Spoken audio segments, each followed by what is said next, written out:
Sebab itu dalam dunia ini, hidup atas dunia ni, bila Allah dah tetapkan rezeki seawal berada di perut ibu, ulama kata seawal dalam kandungan rahim Allah dah tetapkan rezeki. Lalu kenapa dalam hidup kita masih tidak merasa puas dengan rezeki apa yang Allah bagi? Sehingga kan menyebabkan akhirnya kita melangkaui sempadan, kita melangkaui batasan sampai kepada peringkat tamak, sampai kepada peringkat kita tidak kisah kalau itu bukan kita punya. Kita tidak kisah kalau yang kita ambil ni ada hak yang bukan kita punya. Kita tidak kisah kalau kita langgar hak orang lain, kerana sebahagian besar daripadanya takwanya terpadam dengan perkara-perkara yang akibatnya melanggar perintah Allah. Hadirin hadirat, siapa makhluk pertama yang langgar perintah Allah? Iblis. Iblis ni asalnya alim sungguh. Tapi ulama kata alimnya iblis, ilmu dia langsung tak beri manfaat pada dia. Alim tapi ilmu tak beri manfaat, akhirnya dia ada dua sifat, iaitu aba, satu, wastakbar, enggan dan juga merasa diri lebih baik. Perkara utama disebut sampai dia apa? Sampai dicabar Allah. Kata dia, aku tak boleh sujud. Qala ana khairum minhu khalaqtani min nar wa khalaqtahu min tin. Takkanlah aku ni dijadikan daripada api, aku nak sujud kepada Adam yang dijadikan daripada tanah. Kemudian dahlah begitu, minta dengan Allah pula.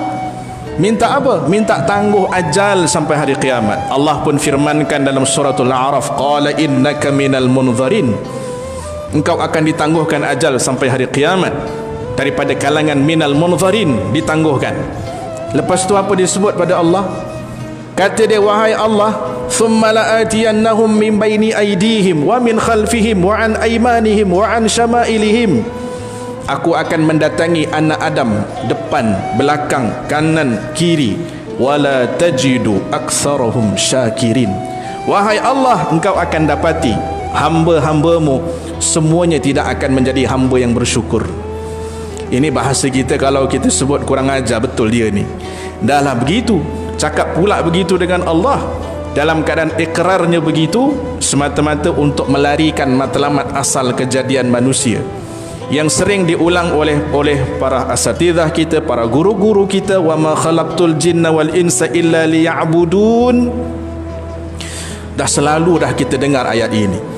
Tidak aku jadikan jin dan manusia untuk apa? Liya'budun. Semua perkara dibuat kerana Allah, bukan kerana yang lain.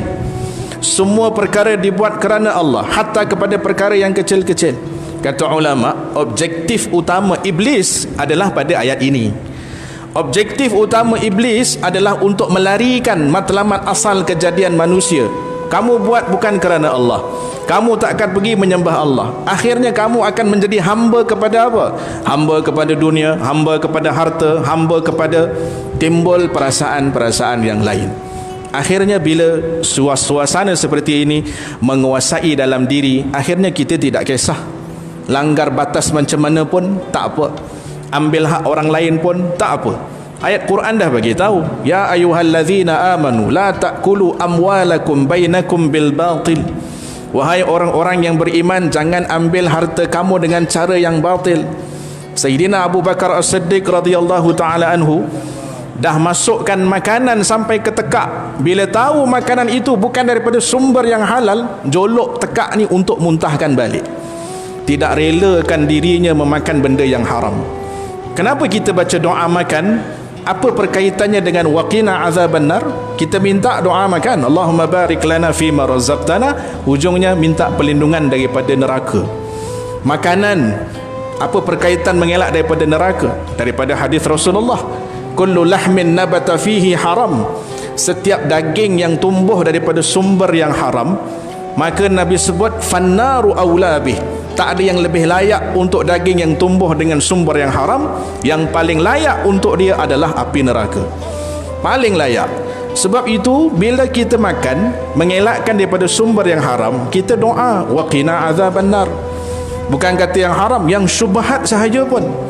Al halalu bayyinun wal haramu bayyinun. Dalam hadis Imam Nawawi Al-Arba'in, halal itu jelas, yang haram itu jelas. Wa bainahuma umurun mushtabihat. antara kedua-dua yang samar, tak tahu mana yang betul, mana yang tak boleh, maka di situ adanya perkara-perkara syubhat.